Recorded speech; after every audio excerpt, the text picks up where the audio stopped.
Hi friends. இன்னைக்கு விளாகில் பார்த்தீங்கன்னா அம்மாவுக்கு தாலி செயின் எடுக்கிறதுக்காக விருதாச்சலம் தான் போக போகிறேன். தொடர்ந்து நீங்கள் விளாகை ஸ்கிப் பண்ணாமல் பாருங்கள். நேற்றே அம்மாவும் அப்பாவும் கால் பண்ணி வர சொல்லியிருந்தாங்க. காலையிலே பசங்களை ஸ்கூலில் அனுப்பி விட்டுட்டு நானும் வண்டி எடுத்துகிட்டு ஸ்ட்ரைட்டாக பார்த்தீங்கன்னா ஜிஆர்டி விருதாச்சலம் நகை கடைக்கு தான் வந்திருக்கோம். யார் யார் வந்திருக்கோம்னு பாருங்க. அக்கா, தம்பி, அம்மா, அப்பா, நானும் ஸ்வேதா எல்லாருமே பார்த்தீங்கன்னா ஃபேமிலியாக வந்தாச்சு. ஃபர்ஸ்ட் வந்து வெள்ளி செக்ஷனுக்கு தான் நாங்கள் வந்திருக்கோம். ஸ்வேதாக்கு வந்து கொலுசு வந்து எடுக்கிறதுக்காக அக்கா கொலுசு பார்த்துட்டு இருக்காங்க. நெக்ஸ்ட் செயினுக்கு வந்து டாலர் டிசைன்ஸ் இருந்துச்சுன்னா ஒரு டாலர் எடுத்துக்கலான்ட்டு இப்போ நாங்கள் டிசைன்ஸ் வந்து பார்த்துட்டு இருக்கோம். தம்பியும் ஸ்வேதாவும் தான் பார்த்துட்டு இருக்காங்க. ஏன்னா ஸ்வேதாவுக்கு தான் எடுக்க போறாங்க. நெக்ஸ்ட் அம்மாவுக்கும் இப்போ கொலுசு எடுக்கிறதுக்காக இப்போ இந்த கொலுசு தான் செலக்ட் பண்ணியிருக்காங்க. அதிக முத்து வச்சு இல்லை, ஜஸ்ட் வந்து அந்த திருகாணி கிட்ட மட்டும் முத்து இருக்கிற மாதிரி பார்த்தீங்கன்னா அவங்க எடுத்துருக்குறாங்க. இந்த கொலுசு தான் செலக்ட் பண்ணியிருக்காங்க. இன்னைக்கு மெயினாக நகை கடைக்கு வந்ததே பார்த்தீங்கன்னா அம்மாவுக்கு தாலி செயின் எடுக்கிறதுக்காக தான் வந்தோம். ஃபர்ஸ்ட் வெள்ளி செக்ஷனுக்கு வந்து வெள்ளியில் என்னென்ன எடுக்கணுமோ அதெல்லாம் எடுத்துட்டு நெக்ஸ்ட் இப்போ தாலி செயின் எடுக்கிறதுக்காக கீழ் ஃப்ளோருக்கு வந்தாச்சு.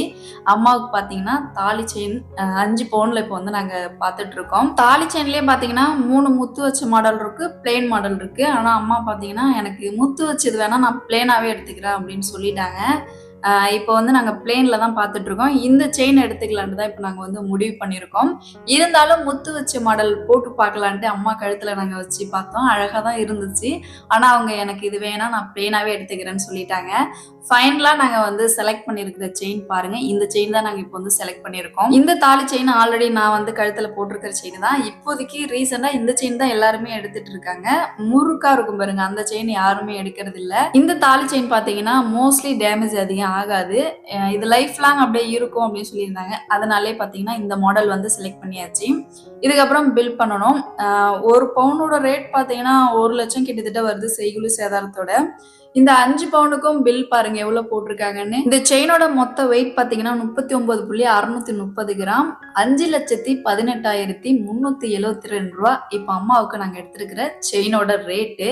இப்ப அந்த பில் பண்றதுக்காக இப்ப ப்ராசஸ் வந்து போயிட்டு இருக்கு. பாதி அமௌண்ட் பாத்தீங்கன்னா அக்கௌண்ட்ல இருந்து அப்படியே டிரான்ஸ்ஃபர் பண்றது, மீதி இருக்கிற அமௌண்ட் கையில இருக்கிறது அப்படி நாங்க எண்ணி கொடுக்க வேண்டியதான். அம்மாவுக்கு கொலுசு, தாலி செயின் எல்லாமே அப்பா தான் எடுத்து கொடுத்துட்டு இருக்காங்க. நாங்க ஜஸ்ட் மாடல் செலக்ட் பண்றதுக்கு தான் வந்திருக்கோம். ஸ்வேதாவுக்கு மதிய ஸ்கூலுங்கிறதுனால இப்ப 12 மணிக்கெல்லாம் ஸ்கூலுக்கு கிளம்பிட்டா. தம்பி தான் கொண்டு போய் விட்டுட்டு வர போறான். நெக்ஸ்ட் இப்ப அக்காவுக்கு செயின் எடுக்கிறதுக்காக நாங்க அடுத்த செக்ஷனுக்கு வந்திருக்கோம். அவங்க வந்து அமௌண்ட் கொடுத்து எடுக்கல. மாடல்ஸ் செயின் எப்படி இருக்குன்னு தான் இப்ப நாங்க வந்து பாக்குறோம். நல்லா இருந்துச்சுன்னா ஃபியூச்சர்ல எடுத்துக்கலான்ட்டு அவங்க வந்து இப்ப செயின் வந்து பாத்துட்டு இருக்காங்க. இந்த செயின் எல்லாமே 1/2 பவுன் செயின், ரொம்ப மெலிசா இருக்கு. எதுலாச்சும் மாட்டுச்சுன்னா கண்டிப்பா இது வந்து பிச்சுக்கும். அவ்வளோ வெயிட் பாத்தீங்கன்னா கம்மியா இருக்கு. இது எடுக்கணும்னா 3 பவுன் 4 பவுன்ல எடுத்தாதான் பாத்தீங்கன்னா லைஃப் வரும். நம்ம நகை கடைக்கு போறது ஒரு பொருளை மட்டும் தான் எடுக்க போவோம். இருந்தாலும் நம்ம மனசு கேட்காது. நமக்கு பிடிச்ச பொருள் எங்க இருக்கோ அதை போயிட்டு பொருளையும் பாத்திரணும், ரேட்டையும் பாத்திரணும். எங்க அக்கா பாருங்க, அவங்க செயினை கழுத்துலயும் போட்டு பார்த்துட்டு இருக்கிறாங்க. இதெல்லாம் பாத்தீங்கன்னா 2 பவுன் செயின். அவங்க ஆசையாக இப்ப செயின் எல்லாம் கழுத்துல போட்டு பார்த்துட்டு அதை அங்கேயே வச்சுட்டு நாங்க இப்போ வந்துட்டோம். மேல வெள்ளி செக்ஷன்ல கொலுசு எடுத்திருந்தோம். கொலுசு கீழே கொண்டு வந்துட்டாங்க. தங்க செயின் எடுத்துருக்கிறோம். இதெல்லாம் இப்போ ரேட் வந்து ஃபைனல் பண்ணிட்டு இருக்கிறாங்க. இவங்க ஒரு அமௌண்ட் இப்ப சொல்லிட்டாங்கன்னா போயிட்டு அமௌண்ட் கட்டி நாங்க வந்து செயினை வாங்க வேண்டியதான். அம்மா கிட்ட தாலி செயினே கிடையாது. அவங்க மேரேஜ் பண்ணிட்டு வந்த புதுசுல தாலி செயின் போட்டு தான் வந்தாங்க. அது அப்போ ஏதோ கஷ்டத்துல வித்துட்டாங்க. இப்பதான் ரீசெண்டா இன்னைக்குதான் அம்மாவுக்கு புதுசா தாலி செயின் எடுக்கிறாங்க. அதுவும் அப்பா எடுத்து கொடுக்குறாரு. ஆன்லைன்ல அனுப்ப வேண்டிய அமௌண்ட்லாம் அனுப்பிட்டு இப்போ கையில இருக்கிற காசு பாத்தீங்கன்னா இப்போ நாங்க எண்ணிட்டு இருக்கோம். இதை கொண்டு போயிட்டு கேஷ் கவுண்டர்ல கொடுத்து அப்படியே செயினை வாங்க வேண்டியதான். நகையோட ரேட்டு ஒரு நாளைக்கு பாத்தீங்கன்னா ஏறிட்டே போகுது. குறைஞ்ச மாதிரியே தெரியல. என்னதான் பண்ண போறோம்னே தெரியல. நகையோட ரேட் இப்படி ஏத்திட்டே இருந்தாங்கன்னா நமக்கு பிடிச்ச மாதிரி நகை எடுக்கவே முடியாது. ஃபைனலாக பில்லாம் பே பண்ணி இப்போ அம்மாவுக்கு 5 பவுன் தாலி செயின் எடுத்தாச்சு. இந்த தாலி செயினுக்கு போயிட்டு இப்போ நாங்கள் வளையம் வந்து பார்க்கணும். அம்மா வந்து ஒரு வளையம் வாங்கிக்கலாம்னு சொல்லியிருக்கிறாங்க. எஸ் டைப்ல பார்த்தீங்கன்னா கொக்கி வந்து கிடையவே கிடையாது. ரவுண்ட் ஷேப்ல வளையம் தான் இருக்குன்னு சொல்லியிருந்தாங்க. இந்த வளையம் பார்த்தீங்கன்னா 1 கிராமுங்க. இதோட காஸ்டே வந்து 12,000 கிட்டத்தட்ட வருது. செயினை கொடுத்து இப்போ இந்த வளையத்தை போட்டு பார்த்தாச்சு. இந்த வளையத்துக்கு இப்போ பில் வந்து பே பண்றதுக்காக இப்போ பில்லிங்க்கு வந்தாச்சு. 12,500 சம்திங் வந்துச்சு. அது வந்து 1 கிராமு. இப்போ அந்த வளையத்தையும் செயினும் எடுத்துட்டு வந்து அங்கேயே பத்தர் இருக்காங்க, அவங்க கிட்ட இப்போ கொடுத்துருக்கோம். அவங்க அதுல கோத்தும் கொடுக்குறாங்க.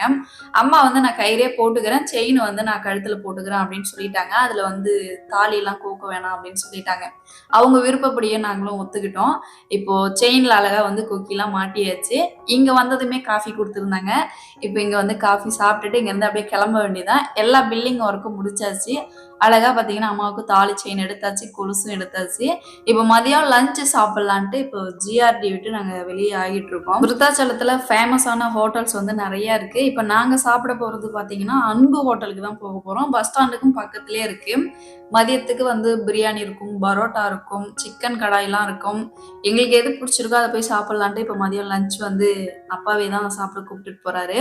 வந்ததுமே பார்த்தீங்கன்னா, வாழை இலையில பரோட்டா, சிக்கன் கடாய் தான் நாங்க வாங்கியிருந்தோம். பிரியாணி வேணும்னாலும் ஆர்டர் போட்டு சாப்பிட சொன்னாங்க. பட் எங்களுக்கு பரோட்டாவே போதும்னு சொல்லிட்டோம். அதனால சிக்கன் கடாய் வந்து ஒரு ஃபுல்லு.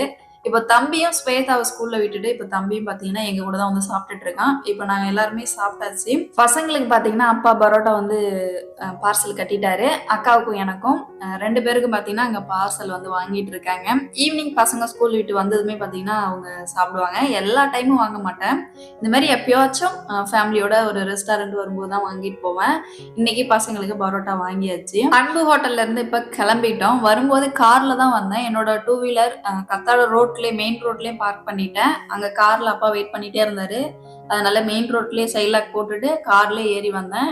இப்ப இங்க வந்துட்டு சாப்பிட்டுட்டு இப்போ உடனே இப்ப ரிட்டர்ன் வந்த கார்லயே பாத்தீங்கன்னா நாங்க போயிட்டு இருக்கோம். இன்னைக்கு நல்லபடியா வந்து அம்மாவுக்கு தாலி செயினும் கொலுசும் எடுத்தாச்சு. இதுக்கப்புறம் நான் ரோட்டுக்கு போயிட்டு இறங்கி அங்கேருந்து 2 வீலர் எடுத்துட்டு அம்மா வீட்டுக்கு போனோம். பாருங்க வண்டி எடுத்துட்டு இப்போ திரும்ப அம்மா வீட்டுக்கு போயிட்டு இருக்கேன். அம்மா முன்னாடியே பார்த்தீங்கன்னா கார்ல போயிட்டு இருக்காங்க. நான் பின்னாடியே வண்டியில போயிட்டு இருக்கேன். ஏன்னா அம்மா வீட்ல வந்து பால் வந்து எடுத்து வச்சிருக்கிறாங்க. அது எடுத்துட்டு போணும். நெக்ஸ்ட் கொஞ்சம் பசங்களுக்கு வாங்கிட்டு வந்த ஸ்நாக்ஸ்லாம் இருக்கு. அதெல்லாம் எடுத்துட்டு போணும். இப்போ வந்ததுமே சாமி கும்பிட்டுட்டு இப்போ அம்மா கழுத்துல தாலி செயின போட்டாச்சு. அழகா இருக்கு பாருங்க. அந்த வளையத்தோட பார்த்தீங்கன்னா போட்டாச்சு. நெக்ஸ்ட் அம்மா காலுக்கு வந்து இப்போ கொலுசு வந்து போடணும். அதனால இப்போ கொலுசு வந்து கழட்டிட்டு இருக்கோம். ஆக்சுவலி எல்லாமே வந்ததுமே பூஜை பண்ணியாச்சு. சாமி கும்பிட்டுட்டு தான் நாங்க இப்போ எடுத்து வந்து போட்டுட்டு இருக்கோம். கழுத்துல செயினும் போட்டாச்சு. அம்மா கால்ல கொலுசும் போட்டாச்சு. இப்போ நானும் பார்த்தீங்கன்னா ஊருக்கும் கிளம்பிட்டேன். அம்மா நெறைய திங்ஸ் வந்து குடுத்துருக்காங்க. பாலு, பசங்களுக்கு ஸ்நாக்ஸு எல்லாத்தையும் எடுத்துட்டு இப்ப நானும் கிளம்பிட்டேன். அதுவும் இல்லாம பசங்க ஸ்கூல்லேருந்து வர்றதுக்குள்ள நான் வந்து வீட்டுக்கு போயாகணும். சிதம்பரத்துலேருந்து நான் விருதாச்சலம் இப்ப வந்திருந்தேன். விருதாச்சலத்துலேருந்து அம்மா வீட்டுக்கு வந்துட்டு, இப்ப அம்மா வீட்லேருந்து ரிட்டர்ன் பார்த்தீங்கன்னா, சிதம்பரம் என்னோட வீட்டுக்கு போயிட்டுருக்கேன். தர்ஷன் எப்பவும் போல 5:45க்கு தான் வீட்டுக்கு வருவான். 5:30 மணிக்கு தான் அவனுக்கு ஸ்பெஷல் கிளாஸ் முடியும். 5:45க்கு தான் வீட்டுக்கு வருவான். தன்ஷி 4:45க்குலாம் வீட்டுக்கு வந்துருவா. அவ வரத்துக்குள்ள நான் போயாகணும். ஏன்னா வீடுலாம் லாக் பண்ணிட்டு தான் வந்தேன். கரெக்ட்டா ஒரு 4:15 போல டைம்ல இப்ப வீட்டுக்கு வந்தாச்சு. வந்ததும் இப்ப டிக்கில இருக்கிற பொருள்லாம் எடுக்கணும். வீடெல்லாம் தொறக்கணும். ஸோ பசங்களுக்கு ஸ்நாக்ஸ் வந்து வாங்கிட்டு வந்திருக்கேன். எப்ப வெளியில போய் வந்தாலும் என்ன ஸ்நாக்ஸ் வாங்கிட்டு வந்திருக்கீங்கன்னு எப்பயுமே பசங்க எதிர்பார்த்துட்டு இருப்பாங்க. அம்மா வீட்லேருந்து கொஞ்சம் பூண்டு எடுத்துட்டு வந்தேன். செவ்வாழைப்பழம், பிஸ்கெட்டு, மிக்சரு, ஸ்வீட்டு, அப்புறம் பசங்களுக்கு பரோட்டா வந்து அப்பா வாங்கி குடுத்துருந்தாரு. 1 லிட்டர் பால் வந்து அம்மா கறந்து வச்சிருந்தாங்க. எல்லாத்தையும் கொண்டு வந்து கரெக்ட்டா 4:30 மணி போல வச்சாச்சு. தன்ஷியும் 4:45க்கு ஸ்கூல் விட்டு வந்ததுமே இப்போ பரோட்டா போட்டு குடுத்துருக்கேன். அப்பா வந்து கொஞ்சம் இறால் கிரேவி வாங்கியிருந்தாங்க. தனியா பரோட்டாவுக்கு குருமாவும் குடுத்துருந்தாங்க. தன்ஷிக்கு கொஞ்சம் இறால் கிரேவி, தர்ஷனுக்கு கொஞ்சம் இறால் கிரேவி. 2 பேருக்கும் பாதி பாதி போட்டு குடுத்தாச்சு. தர்ஷன் ஸ்கூல் விட்டு வந்ததுமே சாப்பிட்டுருவான். ஸோ இன்னைக்கு டே இப்படிதான் போச்சு. அம்மாவுக்கு தாலி செயின் கொலுசு எப்படி இருந்துச்சுன்னு மறக்காம கமெண்ட்ல சொல்லுங்க. இந்த வீடியோ பிடிச்சிருந்துச்சுன்னா மறக்காம லைக் பண்ணிருங்க.